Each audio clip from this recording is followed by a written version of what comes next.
వినతి పత్రాన్ని స్థానిక సబ్ కలెక్టర్ గారికి ఇవ్వడం జరిగింది. అదేవిధంగా ఈ ప్రాంతంలో ఉన్నటువంటి కర్షకులు, కార్మికులు, ఉద్యోగులు, ఉపాధ్యాయులు, విద్యార్థులు అందరూ కూడా ఈ ప్రాంతం జిల్లా కాంగ్రెస్ కమిటీ అందరం కూడా ఆలోచన చేసుకొని ఈ ప్రాంతంలో అభివృద్ధి చెందాలంటే గూడూరును జిల్లా కేంద్రంగా ప్రకటించాలని చెప్పి మేము అందరం కూడా భావిస్తూ ఉన్నాం. ఈ ప్రాంతంలో ఉన్నటువంటి వనరులన్నీ వినియోగం చేసుకుని మానవ సంపద కానివ్వండి, వనరులు కానివ్వండి, ఖనిజ సంపద కానివ్వండి, అంతరిక్ష కేంద్రం కానివ్వండి, అదేవిధంగా శ్రీ సిటీ, మేనకూరు, సెజ లాంటి పరిశ్రమలు కానివ్వండి, పారిశ్రామిక వాడలు కానివ్వండి అన్నీ కూడా ఈ ప్రాంతంలో ఉన్నాయి. కృష్ణాపట్నం ఓడరేవు కానివ్వండి, దుగరాజపట్నం ఓడరేవు కానివ్వండి ఈ ప్రాంత అభివృద్ధికి ఎంతో దోహదపడతాయి.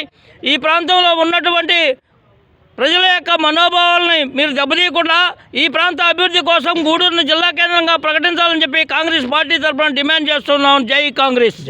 Local to global news at your fingertips. మీ చేతిలో ఒక ఆయుధం. Download R TV app. Media legend Ravi Prakash is back.